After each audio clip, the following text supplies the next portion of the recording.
Hello, everyone, and welcome to From Day One's webinar. This webinar is entitled, A Year From Now, How Will the Workplace Have Changed? Please welcome From Day One's co-founder and Chief Content Officer, Steve Kapp.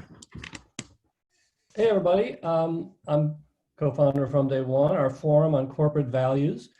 Welcome to the webinar in which we'll be exploring a pressing question about how the workplace will have changed a year from now. Earlier this month, we looked at how best to manage a remote workforce. Today, we're looking ahead to the near future. As New York's Governor Cuomo said just this morning, as the lockdown is gradually lifted, our challenge is to reimagine the workplace. Of course, frontline workers are experiencing this day to day, but before too long, people will be returning to offices and other workplaces. We want to know what will be the immediate changes and what will be some of the ones that endure after the crisis is over. How will these workplaces look different, feel different, and function differently? Before we dive into the answers, we'd like to thank our partners for making today's webinar possible. Thank you to our title partner, LumApps, and to our branding partners, Indeed and Kintone. Now, I'll say just a little about each one. LumApps is a social and collaborative enterprise communication platform. It's designed to connect, inform, and engage employees no matter where they're working. In the face of disruption in new work environments, LumApps equips organizations to break down silos, streamline internal communication, and provide a space for employees to belong and have a sense of purpose. Indeed is the #1 job site in the world with over 250 million unique visitors every month. In a rapidly evolving hiring landscape, Indeed is here to help with resources for employers. For more information, you can visit indeed.com/hire/resources. And finally, Kintone is a teamwork platform with a visual application builder that enables organizations to effectively manage their data and workflows for better collaboration. More than 14,000 companies and nonprofits worldwide have built and deployed over 1 million applications on Kintone. Now, a couple quick logistical items. This webinar is being recorded and will be available on demand within 24 hours after the event using your registration email. You can watch for a written account of the conversation in the next week on our website at fromday1.co. At 3 p.m., we'll have a Q&A session, so please start submitting your questions around that time using the Q&A button at the bottom of your screen. And now I would like to introduce our moderator, Bryan Walsh. We're fortunate to have him here because Bryan Walsh has a unique role at the news organization Axios. He is the future correspondent. Previously, he was international editor for Time magazine, and he's the author of a book published just last fall called End Times, about existential risks to the human race. One of the chapters in this chilling book was about global pandemics. Fortunately for us, the other chapters haven't come true yet. Bryan can also be an optimist at times. So Bryan, okay, over to you. All right, Steve, thanks so much. It's great to be here, to talk about this subject.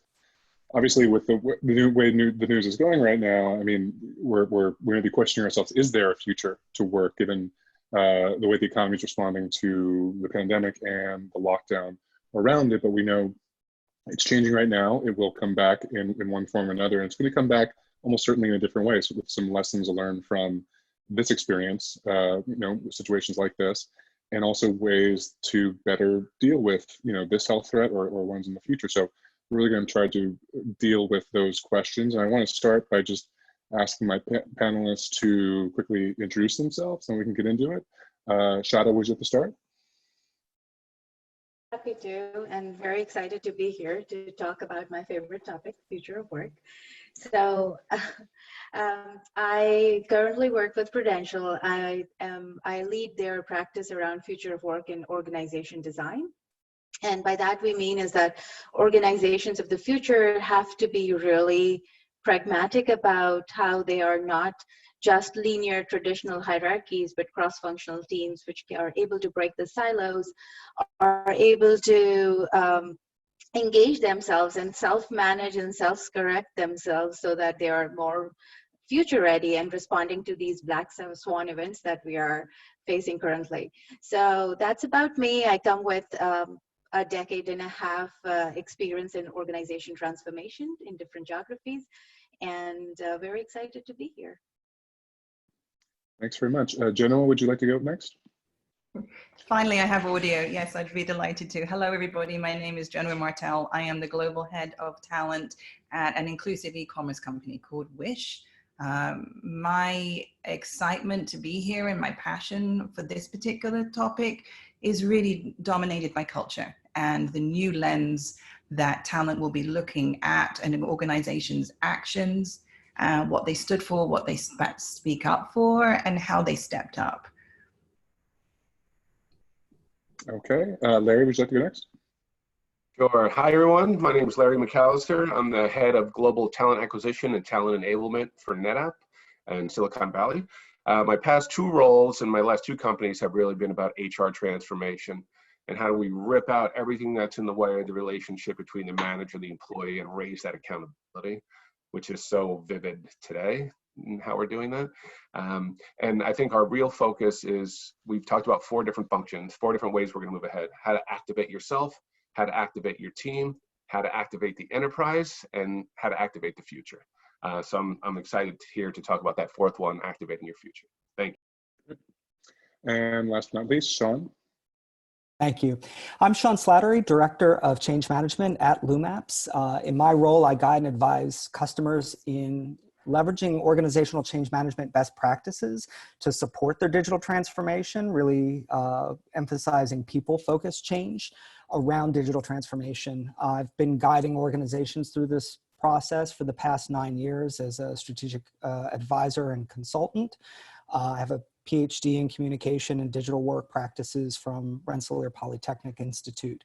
And I'm passionate about helping people work better together and interested in the challenges where culture, work, and technology kind of come together. So excited to speak with everyone. Great. I just want to start off with kind of a broad question that I think will help get this discussion going. It's always important, and this is part of my job as the future correspondent, to try to differentiate between what's happening, what's in the present that will continue, what will the future really bring, what will really change because of the circumstances we're going through right now. So you just start, like, what are the changes in the workplace, changes in work itself that were perhaps underway already before the pandemic, and maybe that situation accelerates it. And then what are you seeing that in a year's time would not have happened, really, perhaps, without the impact of what we're seeing right now? And since Shaun, you were last to intro yourself, you can start off. Terrific, thanks. I think a lot of organizations had already some pieces in place to support remote work from home. I should call out, I'm a Chicago-based resource. I've been a remote employee for 9 years now, so it's certainly not unfamiliar to some organizations, but many, I think, feel thrown into the deep end of the pool. And something I'm seeing in discussions of work and work from home and supporting work through platforms such as Zoom and LumApps definitely is organizations that had some of the right infrastructure in place, as well as kind of cultural muscles to perform well in a really distributed and online primarily mode, and others did not have some of those pieces in place, and they're really feeling the lack of either the technological piece, business process piece, or oftentimes cultural pieces. So I'm interested in those and having conversations with customers and others online about that. Genoa, do you have feelings around this subject? I think we were already thinking how, as many corporate entities, how to reinvent the culture of a function's communications to its employees. I think we were already trying to go down a road where we were trying to reach deeper and differently, either to existing employees or future employees. And I think we are now in a situation where we're going to have to reinvent that totally. The reality is an organization's culture and its behaviors now have to work at a scale that they've never anticipated before. Through technology platforms and mediums they were wholly unprepared for, to Shaun's point.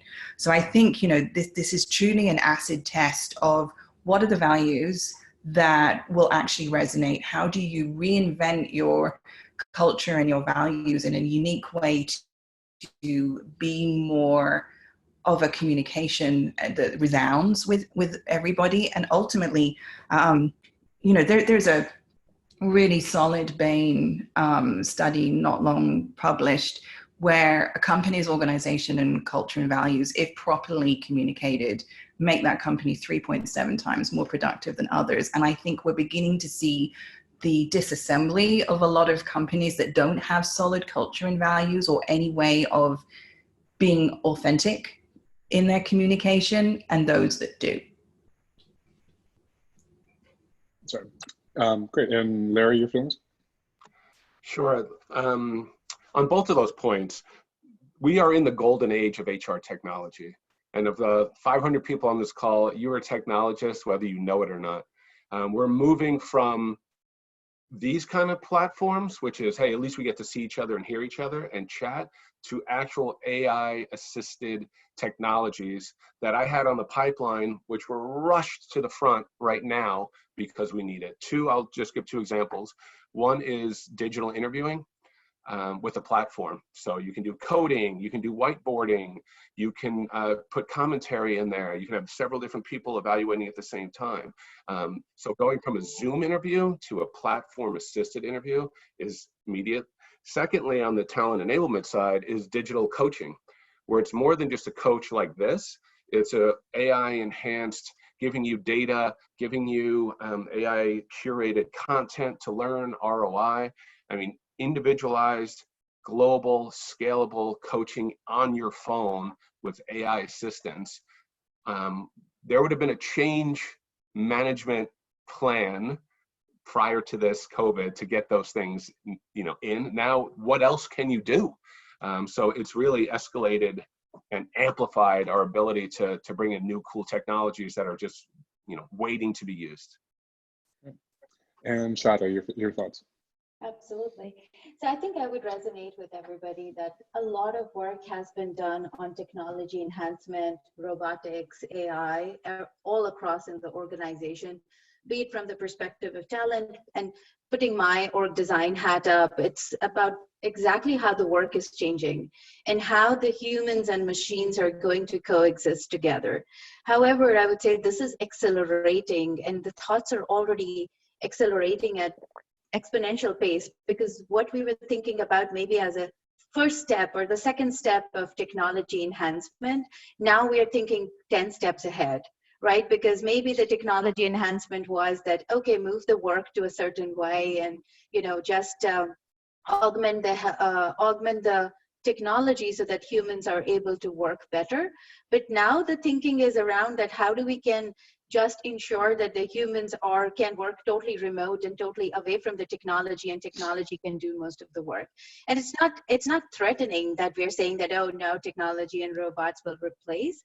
It's more that, okay, how do we make sure that this kind of pandemics and these kind of black swan events can be responded to in a better way. So I would say that what we were thinking about in a small baby steps and say that, okay, let's take baby steps and get there, it will accelerate to a pace which we never thought before was possible, and across all the organizations. Great. I should have mentioned at the top of the panel, we will take Q&A from the audience about an hour or so into it. You can start putting questions in the sort of Q&A window. We'll sort of look at those and be using them later, just so you know that's there. Let's start, really the beginning of work is being hired or not being hired. So, right now we're in a situation where you can't really do face-to-face job interviews, obviously. You have to do them virtually in some way. So I know, Larry, this is an area of interest for you. Could you talk a little bit how companies should go about doing these kind of job interviews virtually, how they can do it in a way that's fair, that actually both assesses the potential employee in the right way, but also, make sure that they're getting what they need. And then obviously anyone else who wants to jump in after that, please do. Yeah, that's such a great question. I think one thing we've learned working remotely is grace. We have much more grace for people. We saw Shaun's cat earlier. It was fine. I wanted to meet the cat. Your kids walk in. Before, if you were interviewing someone virtually and some crazy thing like that happened, it would be like a black mark almost. Like, oh my God, they can't control their cat. Now you want to introduce yourself to the cat. So I think grace and the ability to, your life it used to be call it work-life balance. Now it's life and work happens to be part of it, right? It's one collision. And I think we've been able to be more graceful with each other during this time. And just as I was saying earlier on the technology, and I think Shradha was saying this as well, it's no longer us versus the machines. It's how do we use these technologies better? So we've been talking to our recruiters of, you know, your expertise has been how you influence candidates and tell a story. A new skill has to be, how are you a technologist, and how are you using the tool first in these times? It's tool first, and how to use all your skills to combine the tools with your expertise. And I think there's no other way to get around that but by getting comfortable with new tools. And you can't see it as a competition. It's an enabler. Anyone else? Or I think the disbursement of position agnostic roles is fast track now. So often in recruiting professions, we are told this role has to be in head office. This role has to be in a certain location. I think that's gone the way of the dodo. Like, there is now no good reason why you cannot be, and Shaun will testify to this, and a uniquely impactful employee from pretty much wherever. And I think you're going to see a very big swing from candidates and employees that we proved we could do it. So why are you insisting I come back into an office?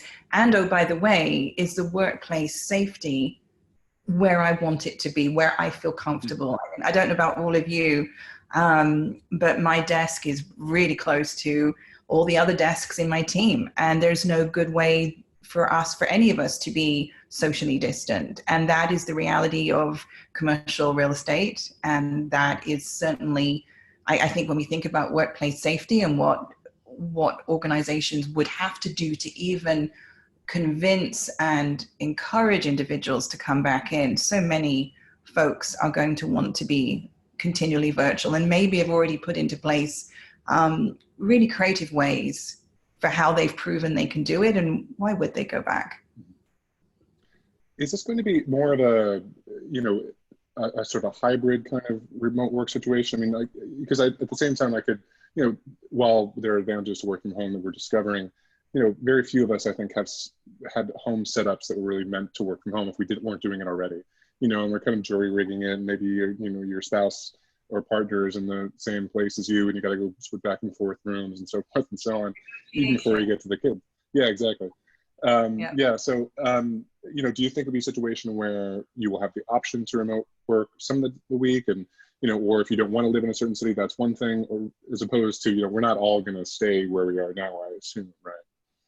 I think companies are going to start to create tiers of employees. I think there's going to be tiers of employees where you physically have to be, maybe you are in a manufacturing facility, you physically have to be there, and what are they going to do to make you comfortable and safe? And then there's going to be tier 2 and tier 3 where maybe you come in once or twice a week and other teams don't, and you switch out to reduce risk. And then maybe the tier 3 employees, not that they're lower, but their positions can truly be absolutely location agnostic and full-time remote. I don't know what everyone else thinks, but. Sure, many businesses do operate that way. Some, you know, mostly smaller organizations have the luxury of being either entirely remote or, you know, a large percentage of their workforce being remote as well.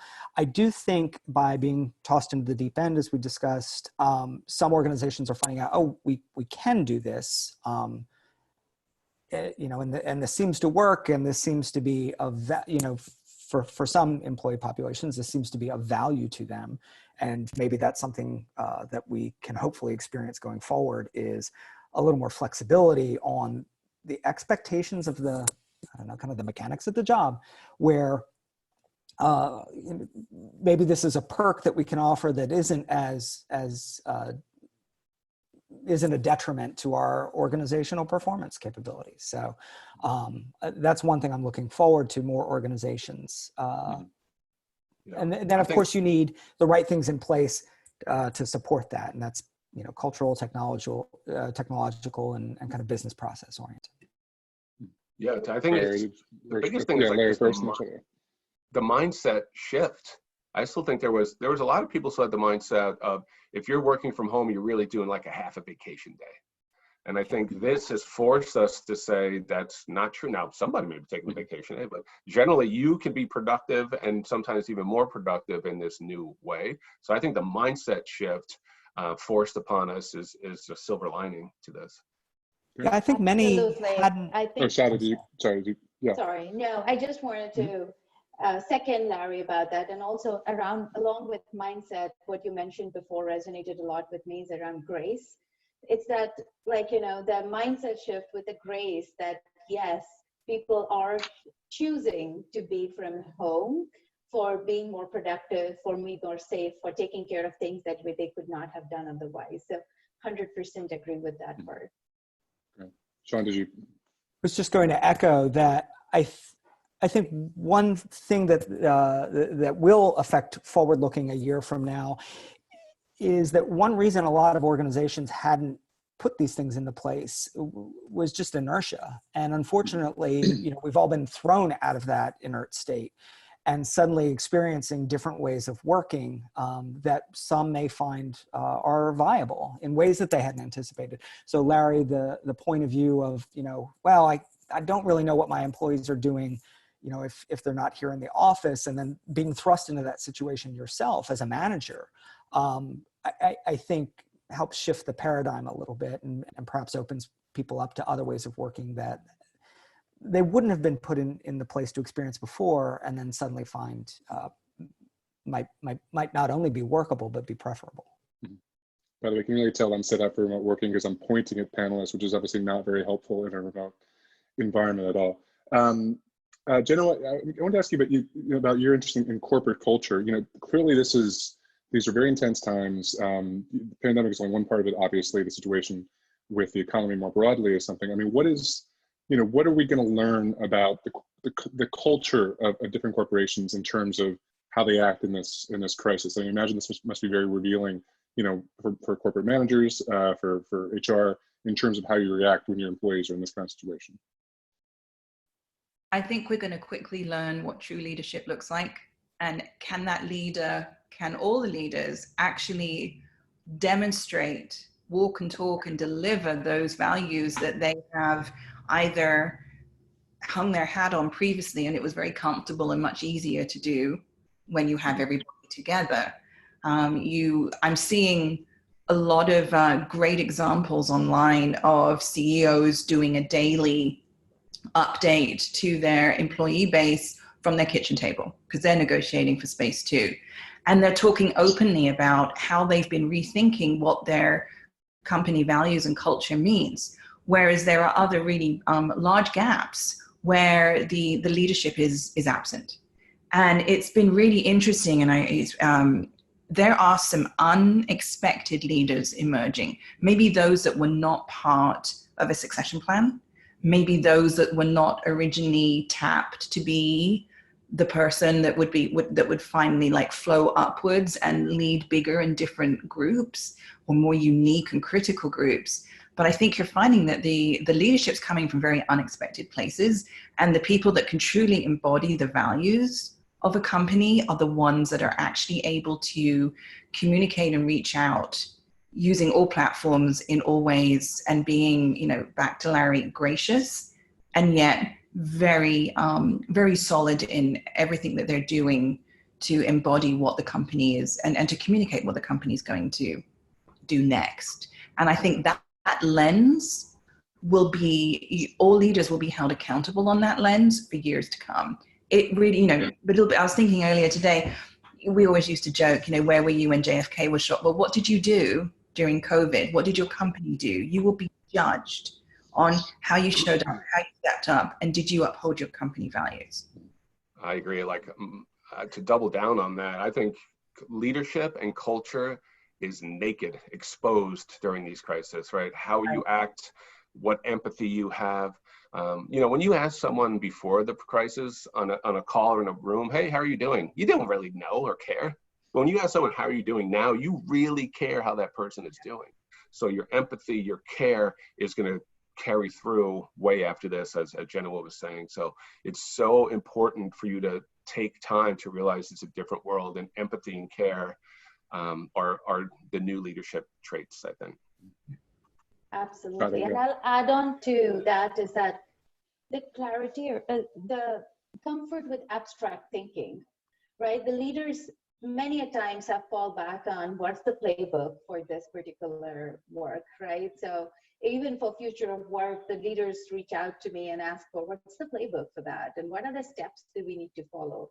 But for this, there is nothing. There is an abstract thinking where they're expected to be bolder and faster and be comfortable with decision making, which does not have a playbook, does not have a precedence.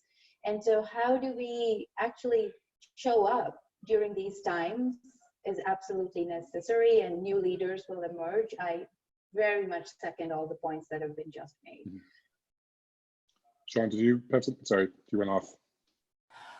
Well, I just thought, one of the ways I'm looking at culture and kind of interested in how things play out is, in addition to the culture of work shifting, the broader social culture, and particularly in relation to technology, is experiencing a dramatic shift as well that I believe is sliding its way back into the workplace. And that is, this past Friday night, I gathered with my friends on a platform like this for a virtual cocktail hour. This is how we're keeping in touch socially. And I think many families are experiencing that. And a decade ago, we experienced the same thing with Web 2.0 technologies, blogging, wikis, microblogging, platforms such as Twitter. Those are the things that gave rise to platforms such as LumApps and other digital workplace technologies that involve a lot of the social capabilities that we experienced in our public social lives first, and made its way back into work in productive ways. And so I'm interested in how these kinds of, a widespread social experience of web meeting technologies and things like that is going to work its way back into the workplace and change perhaps meeting formats, or the comfort level with the showing up of a cat in the middle of a meeting. Like these things play out in kind of weird and sometimes very special ways, and I think shift the dynamics in the workplace a bit. That's what I'm kind of paying a lot of attention to right now. I have one funny thing when you're saying that, Shaun, is, you always have that one person on these calls who's always on mute or is always late, can't get their video working. Everyone's got much, much better at that. We are all getting much better doing that. There's never the I'm on guy like there used to be, right? Absolutely. And we do have examples, right? In my team, now we do happy hours that we would have done otherwise after work. Or we actually have like a very different meet and greet where we come up with all our pets and kids sometimes. So it's like, I feel that we are connecting in a way which is more empathetic, which is more, which is to that point that, there is life and then the work happens in between that. And it's very much empathy driven. And we are looking out for each other these days. Yeah, so do you guys think, I'll just pose a quick question. Sure. I think people thought being home was going to be more antiseptic and less personal. And I think it's becoming more personal. More personal. Right? I would say that. I agree. Totally agree. Yeah, no, I think that makes a lot of sense, because your home is a different environment, and you can't get away from it when you're literally working from home. Go ahead, sorry.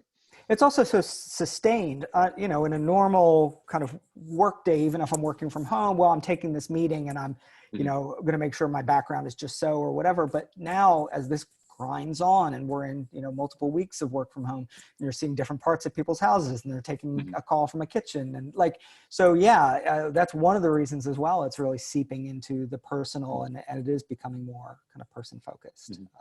Absolutely. Shradha, can I ask you, just to change topics a little bit, one thing when it comes to actually what work people will be doing is that we're in a situation now where, we have enormous demand for some kinds of workers, the ones that are really under pressure right now. I mean, within healthcare, for instance, within food supply, who knows, we might have to hire 300,000 contact tracers. At the same time, obviously, there are other industries that are just not, they can't exist right now, essentially, retail to a large extent, entertainment, travel. How can we handle the reskilling that might be necessary to ensure that some people can move from one sector that is not working right now to one that is, and also that we can get the bodies out there that we need to really maximize these most important sectors right now. Absolutely. And that's something which is very close to my heart. And I'll tap on to what Genoa already mentioned about recruitment, right? That the skills are more important, and skills are becoming the currency for recruitment. No longer the experience, no longer that how many years that you have spent in a certain workplace and all that. If you're in retail and you have been taking care of a customer, then maybe you can be very well upskilled or reskilled very quickly into a contact center kind of a role, or a role in which you are actually being a healthcare or in the forefront of delivering medicine rather than delivering high-end retail products. So I think that also is a mindset shift that will happen very quickly, is that industries will come together. And I think I just read it a couple of hours back, in fact, is that CVS is now starting some kind of a partnership with other industries where they're saying we need people because we really want to have more workers who can deliver the medicines from door to door, but we don't have them right now because we never had that kind of an need. So the industries will come together and say that our only enemy right now is to solve for this pandemic, and we're not competitors. We would say that how we can actually leverage each other's resources and make things work, solve for a problem. And if we start thinking about the skills as the currency and not the experience and not the education and not those number of years, it becomes very easily manageable or shifting workforce. So I think that mindset shift will also, it's because we are pushed that far to think like this, but that's what is the future, because things will change so drastically that maybe in few years, what industry was at the top will start to feel the pressure because of, say, new technology change, new consumer change. And therefore, rather than letting go of each of their workers, they actually partner with their other industries and reskill them, upskill them, and redeploy them, so that we are not having these gaping holes of societal pressure or economic pressure that we are facing. So, right, in my network, I don't have a single person who, thankfully, God is gracious, that had a COVID case, but the aftermath of COVID has already been like people I know have been laid off. So if we have this kind of network between the industries going forward, we would be able to be more resilient with all these changes that are coming into our. Yeah, my mind goes to, you know, if you think about after 9/11, how security was so heightened, right? Everything around security was super heightened. It's just like direct rebound effect, right? There was one incident and we directly rebounded and made it so hard to travel, or the security got so enhanced. So how will that reflect now? I mean, will we have more workforce safety people in the buildings? Is there more, how do you have social distancing? Do you get your temperature taken? Like, where does the shift of workplace safety go to? And it's going to be extreme, I think. We always go to the extreme after a crisis. So it's going to be interesting to see how that work changes and how our walking into the door of a building changes. So I think there's some work change coming in that direction as well. Absolutely. Yeah.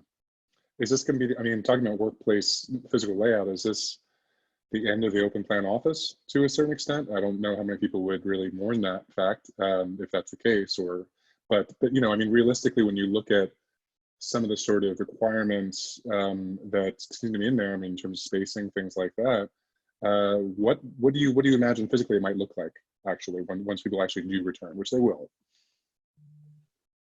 Shaun, do you want to?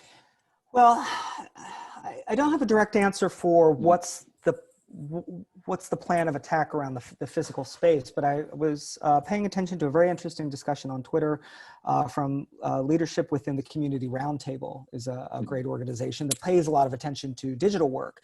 But thinking about what is the balance then of what kind of work activities have to happen online and what work has to happen face-to-face or best happens face-to-face. And how do we restructure workplaces to take advantage of those essentially two realities? Are there workplace configurations that better accommodate, you know, the things that sort of have to happen in person? And are organizations going to be adaptive enough to kind of respond to that? There's a great model of, they're called shearing layers in architecture, and it's like different parts of a building site change over time. You know, your foundation doesn't move very fast, but the art on the walls can be swapped out like that. So I think the infrastructure of physical places is going to be slow to adapt, but we might change room layouts and things like that for, you know, spaced out meetings or things like that, especially as the move to begin to come back into workplaces begins. So I think managers, team managers, and leadership would be wise to think very carefully about, you know, are there some very quick reconfigurations that we can do to ease people's comfort level and not bring them back into, you know, immediate close proximity, and what kinds of work activities really benefit from that versus those that we can continue to do in a remote style. Yeah. I think I agree. And I also feel that how technology adoption around the brainstorming sessions and, you know, the learning sessions, how much of that is adoption there in an organization will also lead to these. Because I do a lot of sessions with leaders and brainstorming with them, and like, you know, a lot of my work looks like that. And I feel that I do not have a replicative technology which can replicate that kind of a session very, very well with a one-on-one or a group session, in-person brainstorming. So if we have those kind of technology coming in, and I'm sure it will catch up very soon because of all the need that we have today.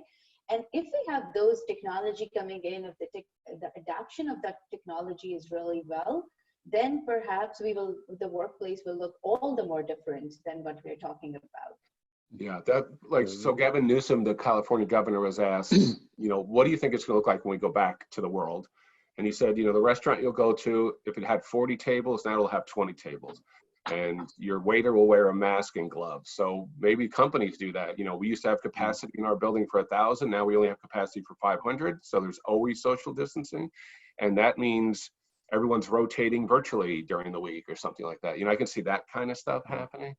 And technology, absolutely. I mean, we're going to see the acceleration of technology adoption faster than at any other time for HR and people, I think. Yeah. But I think there's a reaction there that also has to happen. So Shradha, just as you point out, you know, are there technologies that support activities that have historically operated best or folks are most comfortable with face-to-face?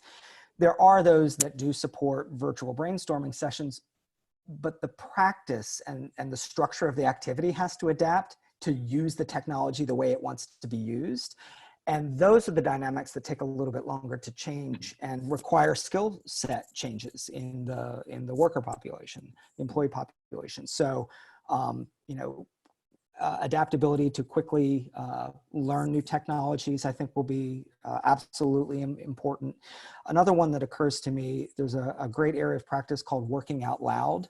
If you just Google working out loud, the concept is really, if a lot of your work is done remotely and in digital platforms, especially asynchronous work, it's not, you know, it's not Shaun sitting here on camera, but rather posting work products to a shared information environment. One has to get comfortable with making drafts visible to their colleagues of work in progress. And that's a different practice, and it takes a culture and environment of psychological safety to feel comfortable doing that. But it's really a practice that is beneficial to the remote employee who does it well, who can be visible despite being not in the shared office and not, you know, in face-to-face meetings all day long. These are skill sets. Yeah. Just a reminder to the audience, if you want to send questions, put right there in the Q&A. We'll take those in about 20 minutes. So if you want to, while doing that, if you want to direct that to a particular panelist, just make sure to note that so I know as well. Genoa, I'm curious, you know, we've been talking a little bit about training here. What kind of employees we're going to want, what kind will succeed. How do companies handle the question of talent management, talent training when you're, you know, in this current situation and, you know, even in a hybrid situation in the future, both in terms of what kind of skills you're looking to really raise up, but also how you actually go about doing it, perhaps if you can't interface with people the way you used to. I think this goes to the very recent explosion of online learning platforms. And, you know, I've been targeted as a talent leader quite aggressively by organizations that profess to be able to help any company enhance, empower, and take the skill sets of their employees to the next level. And truthfully, I mean, at the risk of going right back to culture, I'm used to working in high-tech Silicon Valley cultures where there is definitely the leadership skills, the direct management skills. I mean, I'm not going to call them soft skills because, quite frankly, I dare anyone to think that leadership and management skills are soft skills, but they're usually secondary to the technical skills, or what I think we've referenced a few times, what's physically on paper. And so those surprising leaders that are coming up are showing an organization that they actually had the skills all the time, but were overlooked because potentially they didn't quite check all the boxes. I also think we're going to have to help very inexperienced managers who are very trepidatious of trying to hire remotely, manage remotely. I mean, we should be so much more global thinking than we are, but it's the human condition to be very, very wary of hiring anything that's outside, anyone that's outside of your comfort zone.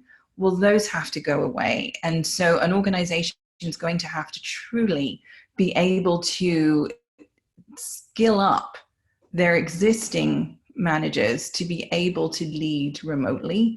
Otherwise, we're never going to make much of a dent on the surface. And I suspect, if I know Larry, he's got something that will take this all the way across the finish line. Well, one is Josh Burson, everyone knows him. He renamed soft skills to power skills. So I'm starting to use power skills for that kind of stuff, especially this time. But like this idea of training, I think we have to get out of the way, right? Training is you sit here and you watch something. I've changed the name of my group to talent enablement. How do we enable leaders to get better? And it's got to be using technology and virtual tools to solve problems together, learn together to solve a problem, an immersion experience to get better at something. And, you know, we've been talking about the internal gig economy and internal marketplace for years and years and years. This is when it really makes a difference.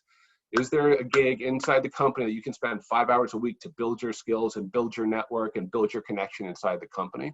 I mean, this is when you take advantage of a crisis, if there is such a way to do so, by bringing technology in, bringing the way that we solve problems and the way we work together differently now. I think no matter when they say, okay, you can go back to work, it's never going to be the same. And so building these skills now, changing the way we interact with each other now, building a sense of connection to the company now lasts a much longer time. I would just also add the value of social or networked approaches to learning, that learning can happen kind of as needed in communities of practice.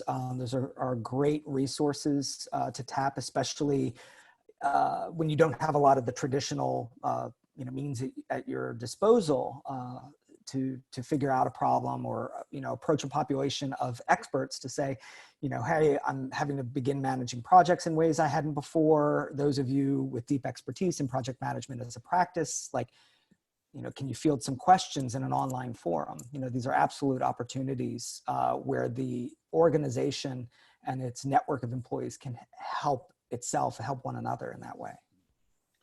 Steve Kapp, I think you have a message for everyone.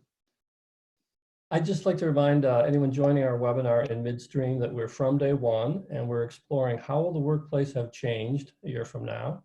Our sponsors are LumApps, Kintone, and Indeed. And as just another reminder, start getting your questions ready for about 3 o'clock when we'll begin our Q&A session. Back to you, Bryan. Yeah, thank you. Shradha, we were talking about managers a second ago. I mean, just leaders in general, no one, well, I don't want to say no one could have seen this coming, because some people might have written a book about it and put a chapter in about it and all that whole thing, but that's beside the point. But for business leaders, I mean, whether it's this kind of black swan or gray rhino is the other term I've heard, this is something leaders should be aware of when it comes to risk. Obviously, we see the pain of this. How can they better prepare to ensure they're ready to deal with the next one, which will not look like this, but we know it will be disruptive? Absolutely. And I've been reflecting on this a lot because there's no better answer. Like there's never going to be an answer that how can you be prepared, because every event will look different and will require for a different responding mechanism for them.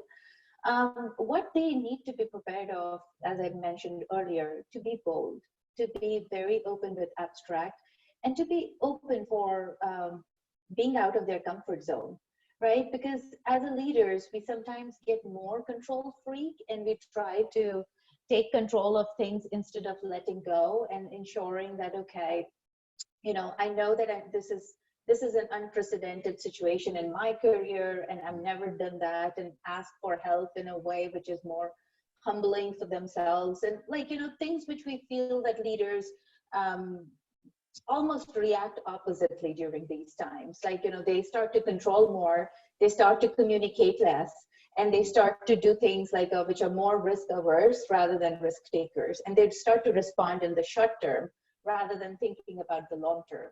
So I think we need to reflect more as a leaders when we are being presented with situations. Think about it, okay, I need to solve for a crisis in the short term, but how I can take bolder and faster decisions that actually make me sustain the long term, right? And so sustain things which have never been thrown at me, but I need to let go. I need to ask help. I need to go more creatively out of my comfort zone to solve for this.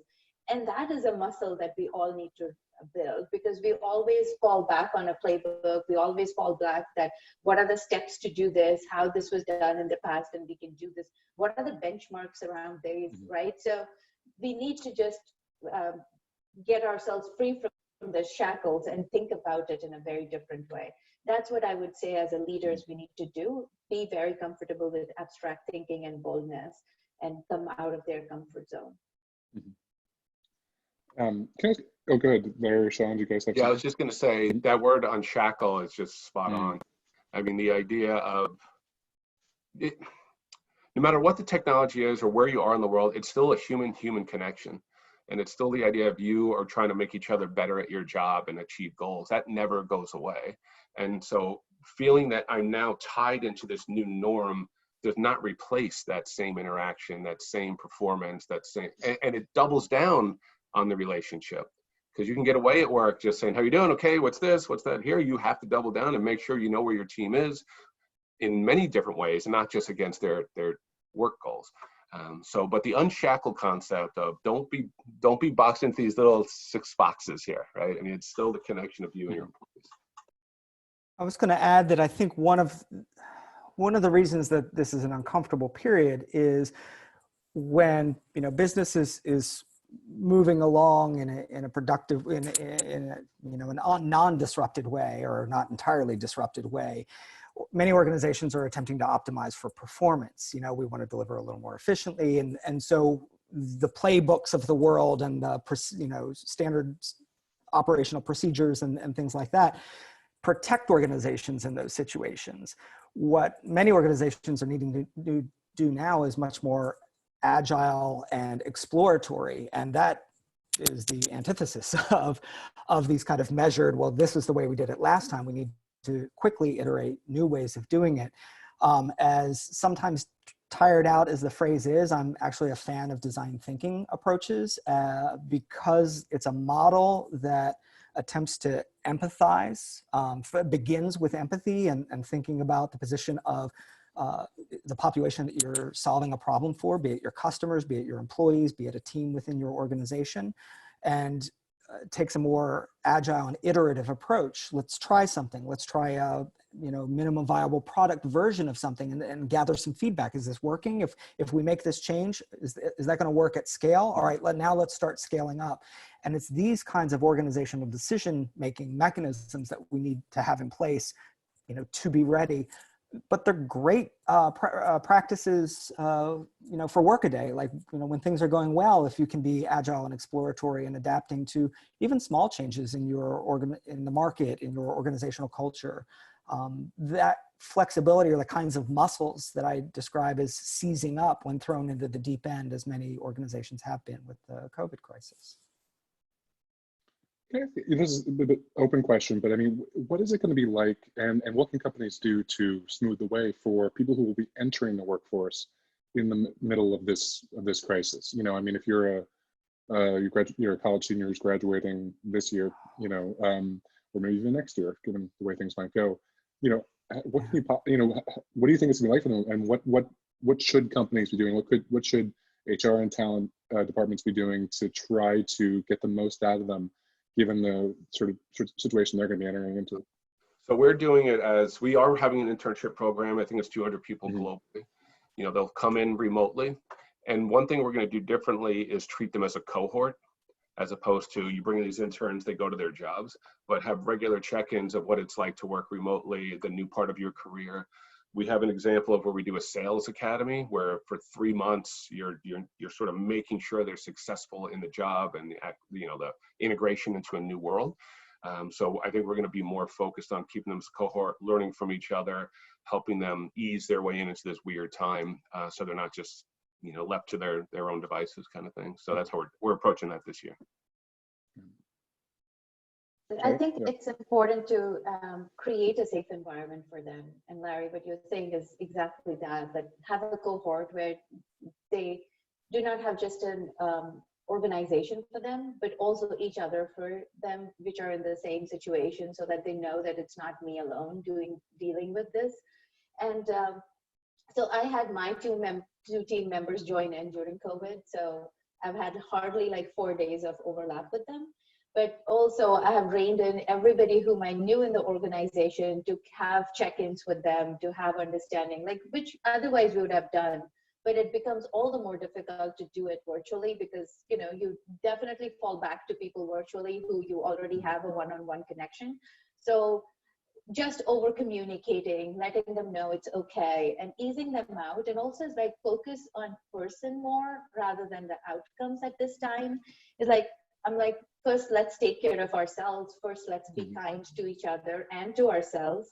And then work will happen, definitely. And we had the liberty to do that. I know that some of the teams do not have the liberty. They have to respond to the crisis really very much.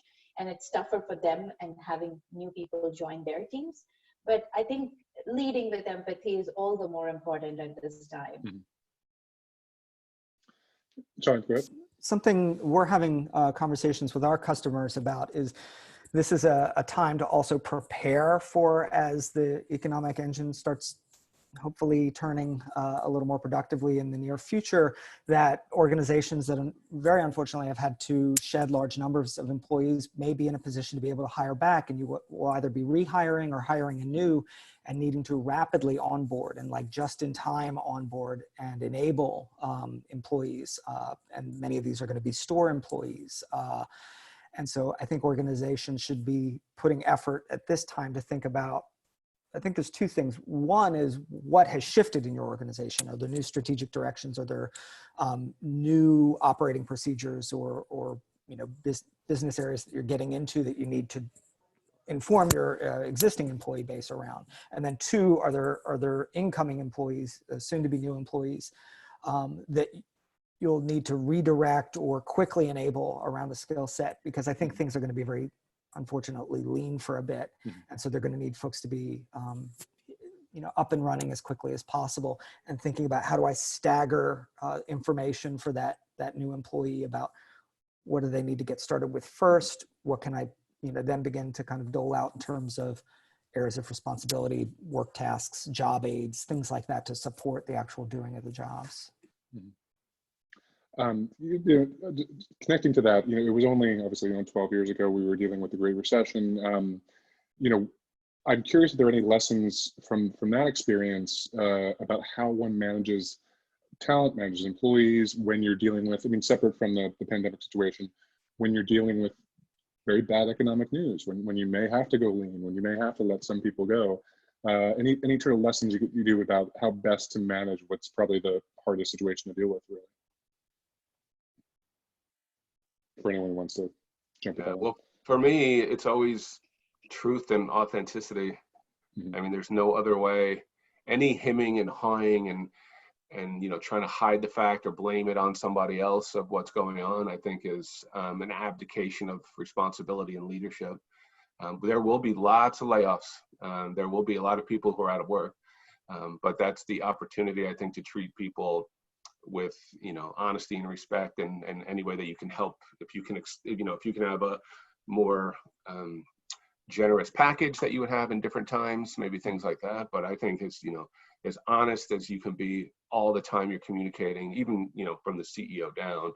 To me, it feels different than the economic breakdown, because it felt like that was these bad, bankers did this to us. Right. This one is like the world is suffering from this, and it just feels different, right? There's no, and I think people feel we will come out of this, even though it's way worse than the economic downturn. We will come out of this because we are approaching it as a global answer.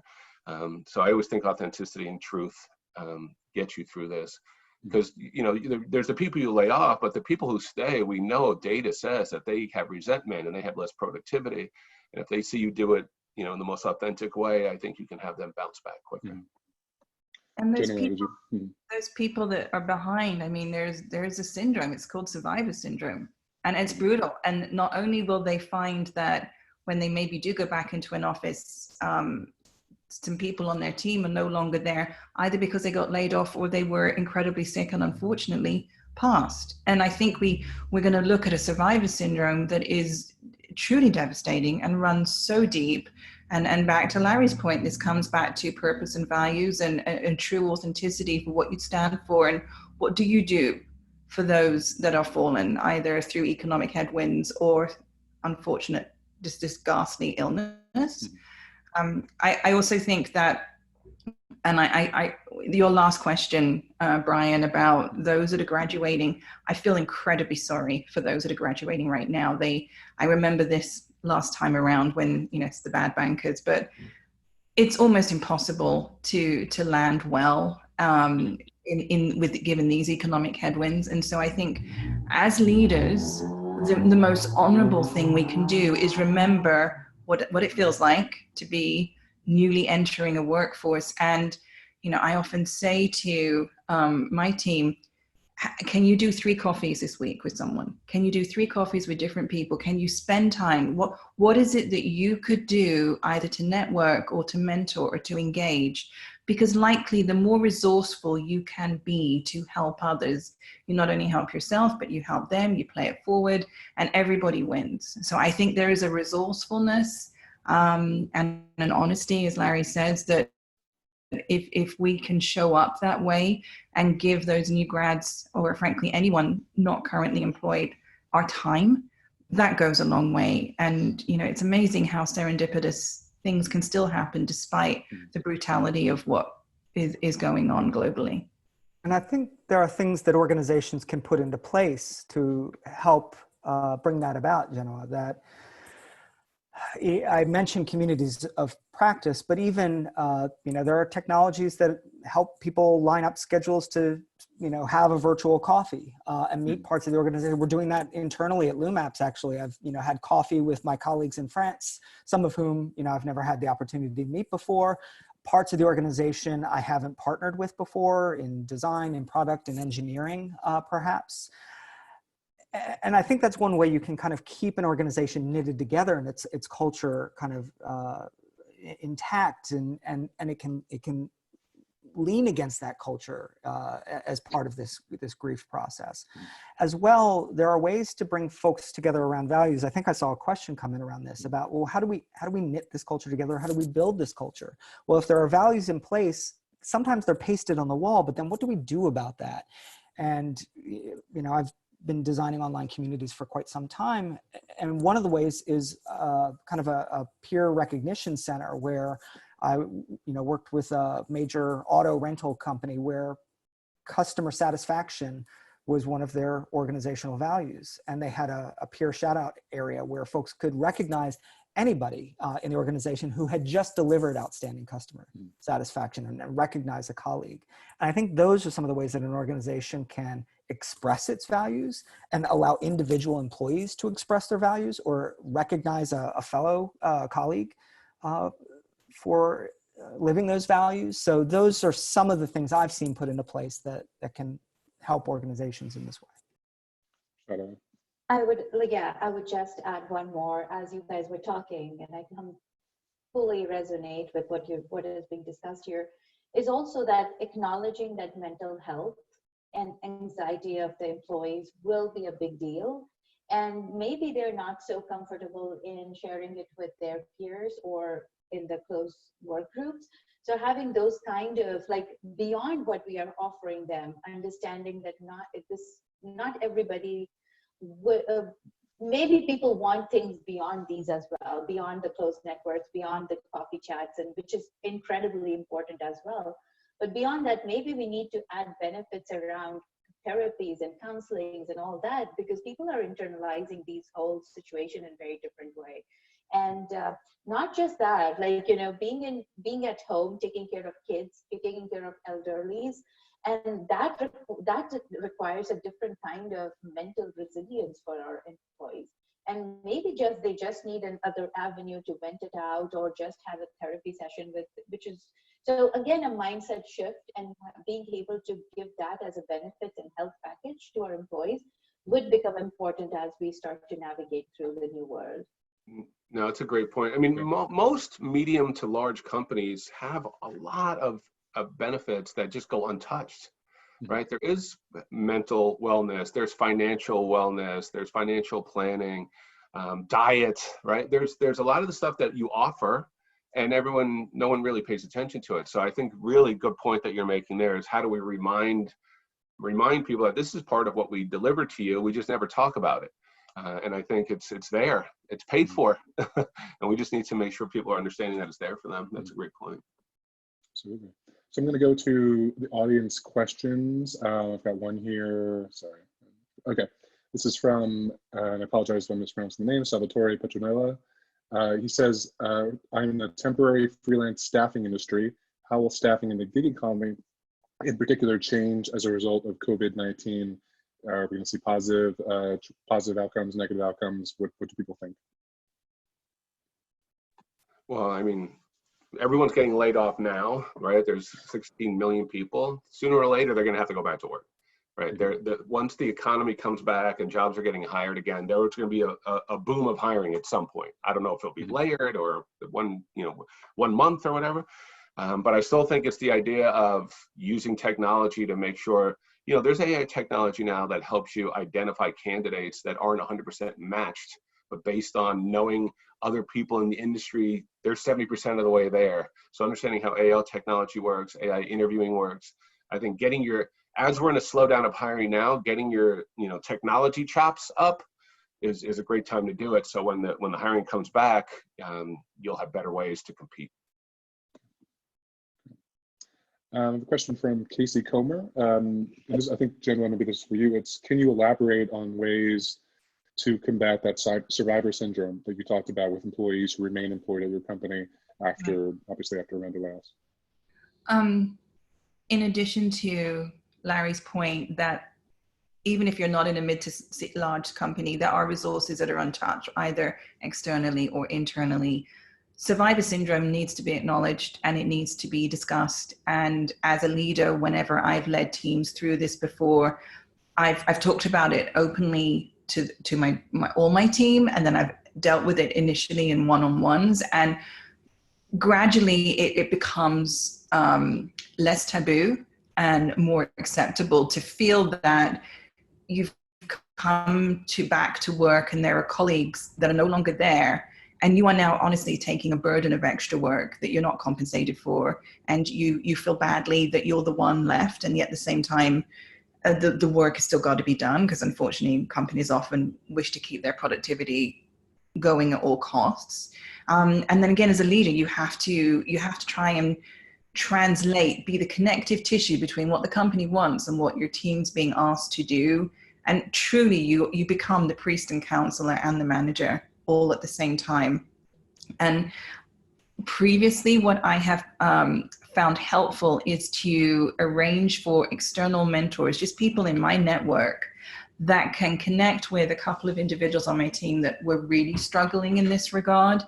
And I think that objectivity, somebody that's not involved in the actual company but understands what's truly been going on and maybe has some life experience to share. Those relationships have formed really tangible long-term mentorship relationships, mentor-mentee, and they've been enduring. And so I think there's just, that extra resourcefulness as a leader. You have to go the extra mile. Otherwise, when the market does rebound, your team's going to remember that it just really didn't feel good at all, and the support either was or wasn't there. The leadership was or wasn't there, and they will vote with their feet. This question's from someone anonymous. According to AARP, 50% of the workplace by 2024 will be over 50 years old. So how can we help those individuals who navigate the changing workplace, specifically because of the lack of technology skills maybe many of them might have? One, I'm offended by that question. I just want everyone to know that. I'm just joking. Anonymous. I'm totally joking. I totally get that point, right? I mean, I was talking about earlier how, I was on mute guy and I never get my screen going guy. I think you have to make a conscious effort to teach the tools and take time to teach the tools. And they've gotten so much easier. They really have. But I think there can be what's the right word? Like a phobia of people who may be older who are like, oh my God, I am no longer as relevant as I was because I can't use these tools properly. So I think absolutely that's a great question. People are going to be working until they're 70. So the idea of teaching the tools, taking time out to walk people through it. As a leader, you have the double duty to engage people who are not normally engaging on technology because they're either afraid to or worried to. So you have to be an extra facilitator with people around the table or around the Zoom, because you will have people where someone who is super gregarious live maybe not wanting to be on camera. So I think it's up to leaders as well to show up in facilitative ways and inclusive ways that they might not normally be. And another point I would like to add here is again, the same point around have the safety created, because we launched a tool which was gamified, which was on your mobile, but then we did not communicate well that your data is safe and none of your inputs are being judged in any ways, or things like that. And so sometimes people are wary of those kind of technological implications as well. And so having that communication that this is only for your benefit, this is only for better technology, better collaboration, and these are table stakes, and regardless of age, everybody is struggling to get adapted to it. And I think those kind of communication coming from leaders, to your point, Larry, is also important. This is a question from Mike S. What are some of the best practices to disseminate values to employees globally at this time? Again, when it has to be done remotely to a certain extent. Genoa, to you.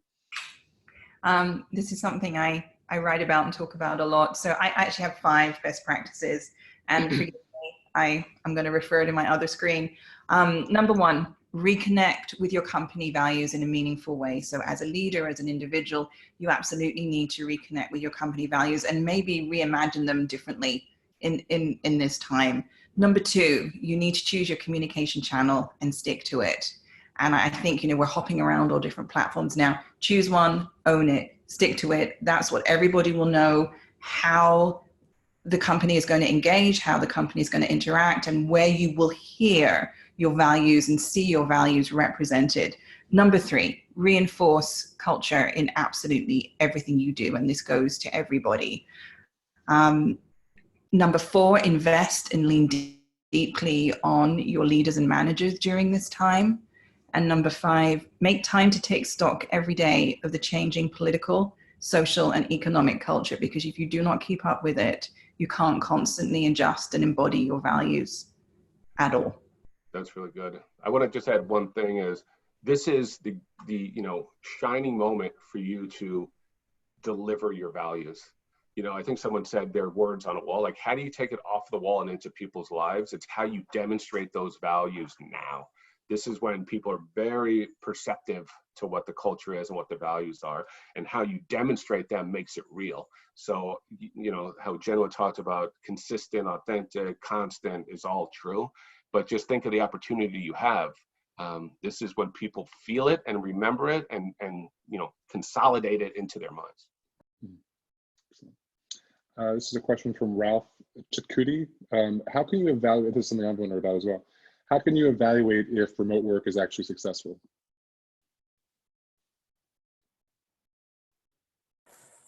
I think, mean, go ahead. Go ahead, Shradha, please.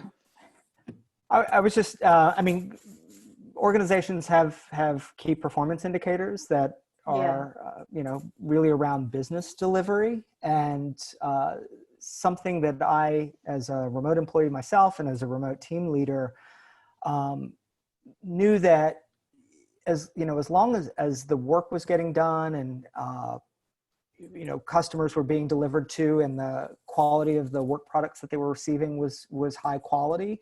The minutia of how it got done, or how an individual employee chose to break up the work, or spend more time on this and less time on that, I found really empowering, and I think employees did as well. And so I think there's a tendency, especially as a lot of folks have been thrust into this shift of like, well, how do I know what my employees are doing? It's like, look at the end of the line, like what's coming off, like, customer calls, customer satisfaction follow-ups, and things like that. If the organization is remaining performant, then maybe don't sweat the details. Oh, absolutely. And I would just say that what are we driving towards, to your point, I think, what is the outcome for this? And if we are achieving our outcome, then that makes our any work, whether remote working or in-person working, anything can be judged based on that. Are we achieving our outcomes? And if we are, then yes, we are successful, right? Without having a micromanagement to that. I would add one, and that is the employee experience. Yes, how does the employee feel about their role and their performance, and for sure, coming to work in this way? And can we survey, do a quick pulse survey or something like that to get a sense of what are you struggling with right now? What's going well, so we can, adapt and figure out the things that are working best for our employees. Absolutely. Yeah, and I think it's literally call out. Just remember, this is how we're going to evaluate. This is how we're going to work going forward. Because if someone's asking that question online, then one of your employees is asking that question as well, right? Mm-hmm. Second, just back to your survey, we launched, we delayed our pulse survey, our 6-month pulse survey, and replaced it with a 7-question well-being survey. Nice. So yesterday was day 1. We had 25% response rate already in day 1. So it'll be interesting to see. And one of the things, like the last question, the open-ended question was, what cool things are you doing while you're working from home? And what do you want to share with the rest of the organization? So 6 questions on check and 1 question on celebration of the moment kind of thing. So I'm excited to see how the results look. I love that idea. Mm-hmm. Really cool. Northwestern University, I'm an adjunct faculty member there, and the program I instruct in is doing something similar, because a lot of the classes have been disrupted and thrown into formats that they might not all have been purpose-built for. So here's another question from Anonymous. Studies have shown that the biggest casualty of telework is creativity. So do you have any ideas, does anyone have ideas for spurring creativity despite distance, whether this is technological or strategic or tactical or what have you? I can. Sure, go ahead. Okay. So I struggle with that a lot, because a lot of the work that I lead has brainstorming and sessions and all those things together. I think there is 2 things which helps us to get there. One is setting expectations, having a good agenda, saying that, this is what we are going to brainstorm, this is the outcome overall that we are going to look for, and creating that space for an hour or an hour and a half, and then taking a check that whether we got there or not, and then come back again, evaluate that whether was something painful that we could do better. Very, very tactical way of going through it helps a lot. And there are technologies out there. I was exploring something like Neurally, and like even WebEx has a lot of flip notes and whiteboards that we can do. So I think we are starting to adapt to those technology, which we not would have looked otherwise. You would have said, okay, never mind, we can just shift the meeting to another day and then get us everybody in person. So I think both these things are important, that having a very structured agenda, going through design thinking principles in a more structured way than we would have thought otherwise, and utilizing technology. And there is a lot out there. There's a lot out there if we try to explore and adapt to that. It's just that it's adaptation and getting comfortable with those technology that is awaiting us. I would add to that, innovation can also be crowdsourced and done asynchronously. So while a lot of what we think creativity looks like is from, artistic training of like the creative genius alone, or, sticky note whiteboard, everybody's in a room together. That's what all the stock photos look like. But you can crowdsource and open a discussion to your organization that different people can weigh in about, what are service offerings that we haven't considered that might be helpful to the organization, or are there product enhancements that you're aware of from your interactions with our customers? And those ideas can come from anywhere within the organization. So, the technologies can also help us do this at scale and asynchronously in ways that we may not have thought of, and in fact be in some ways more powerful than a small population in a room together. Here's a question from MJ Calloway. How best will someone explain to HR, manager, or leadership why they feel very uncomfortable coming back into an office space that they perceive, I assume, as too open, which I guess means not safe?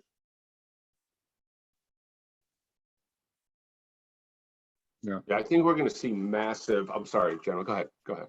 No, I was going to say, no, you and I are running on the same tempo, my friend. I think the best way to approach it is to ask HR what their plans are for the undensification of the workplace. Larry, please. I was just going to say, we're about to see a massive amount of information of how to return to work from the government, from your local, from your company. So, and in the moment, everyone's starting to think about it, but it's becoming top of mind. And there's going to be plenty of, I think, caveats to safety and how we return to work, whether in waves. And I think if someone still is scared, then that's something you work on personally with the person to deal with it. But I have a feeling we're going to have a ton of return to work information, data, suggestions to come to your rescue. This question from Mary Beth King.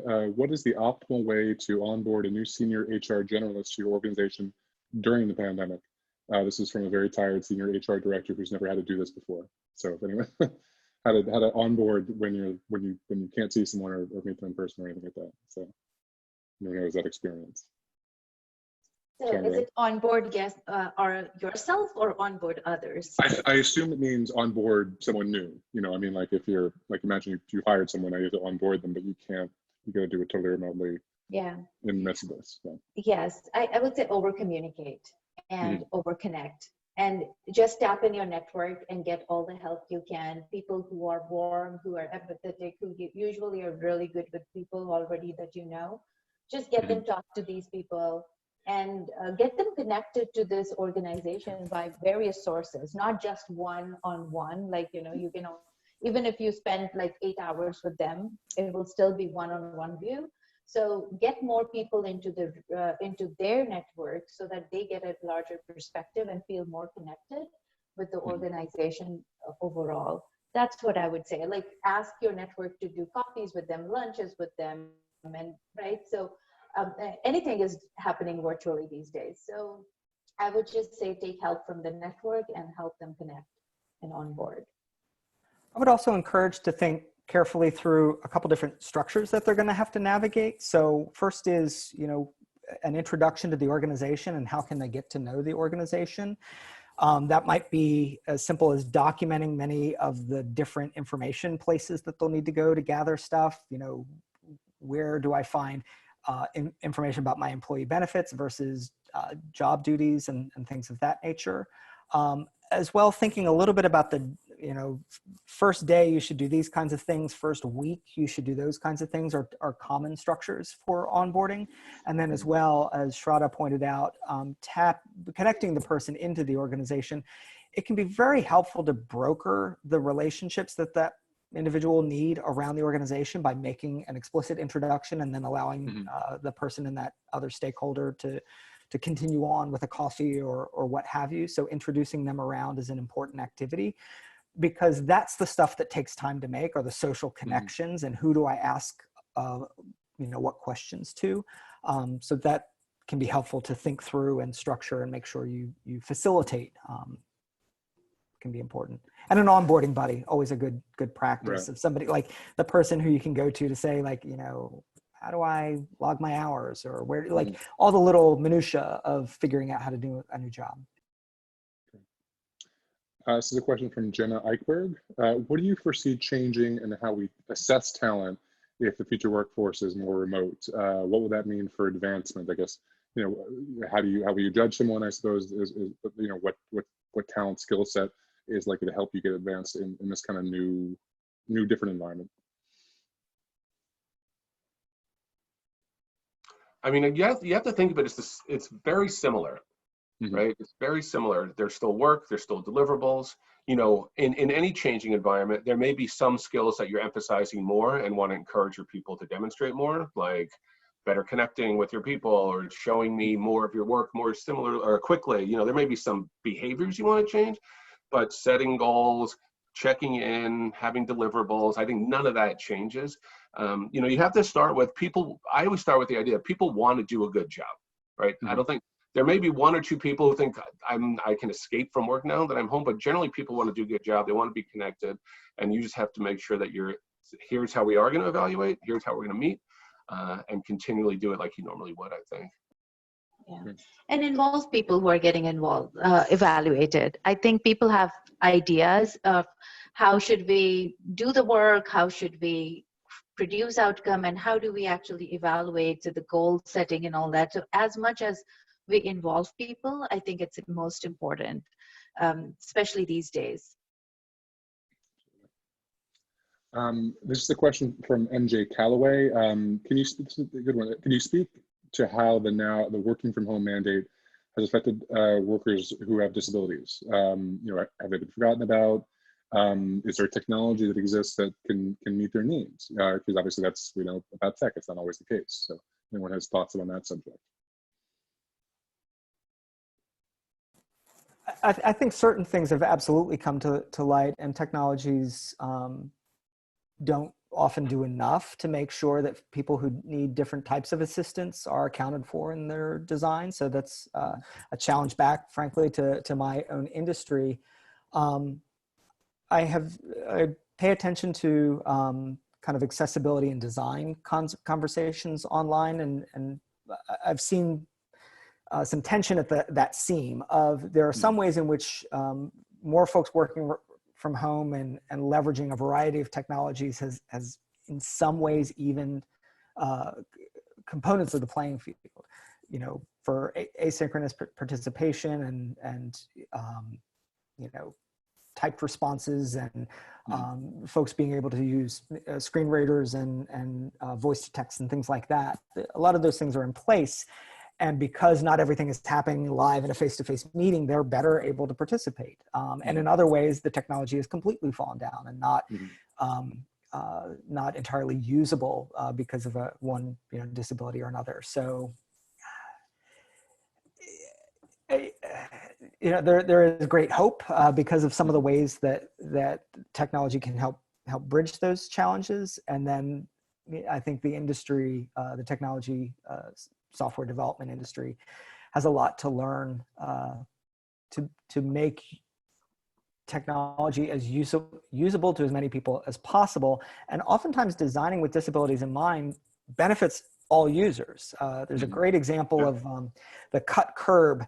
I don't know if you know this. So when you're trying to cross a street at a corner, when the curb is sloped so that you can take a wheelchair and you don't have to hop up over the corner with the wheelchair, well, that not only helps people in wheelchairs, that helps people with strollers, and that helps people dragging, wheeled luggage. And so I find that a very useful metaphor when thinking about any design situation of like, how can we design for as many people as possible, and can certain design decisions bridge gaps that we're trying to or need to. Do you have, this is a question from Manjit Sekhan. Do you have any tips for organizations on how to reprioritize projects that may be in flight right now? There's some comfort, obviously, in trying to continue with business as usual. So there might be resistance to pausing and refocusing attention, obviously, at a moment when, things have changed a lot in the course of just 1 month. So any thoughts on that? I think of the George Orwell quote, you need to act or be acted on. Business as usual, you do not ever assume that, because you will be, even if this wasn't a health concern, this is such strong economic headwinds, you need to reprioritize and reconfigure all of your business strategies in all organizations. And so I think I think everybody should, if they are in a position to influence strategy, should be thinking very critically about what were we originally on track for, what is clearly impacted and no longer a priority, and what would the new normal be for this particular business, and how do we monetize to that? Absolutely. I would just say that, we have been advocating a lot, I've been advocating a lot around do work to produce a certain outcome. And that is a good tool for reprioritization, that what was the outcome that we were thinking about for this project, and in this new reality, in this new context, does that outcome still hold true? And if not, then let's revisit, let's reflect what needs to be done. But think about not the process and what the work that needs to be done, and therefore what needs to change or not, but actually what is the outcome that we were trying to produce. So that I found helpful. I would also encourage, humans are distracted all the time anyway, but in this moment where, looks acutely distracted by what's going on in the world. So as you are reprioritizing, I would go for as narrow, fewer goals that that are really going to move the needle, as opposed to, we had 10 goals, now we have 10 new goals, right? In this time of massive distraction, narrow the focus and be successful at what you can hit, I think is important. Sure. Another option is to reduce the scope. So if it is still critically important to begin to execute against an in-flight project, are there components of it that can be scaled back, decoupled, what have you? I'm always looking at what are the moving parts of a problem, and scope is one that you can sometimes directly influence in partnership with a vendor or whoever you're delivering that project to, and find ways to still deliver some of the value that Shradha, I think, rightly emphasized focusing on, but doing it in an achievable way, especially given the challenges and distractions we're facing. Great. And just kick it over to Steve Kep, I think, for the conclusion. Thanks, Brian, and all of you speakers. That was a great conversation.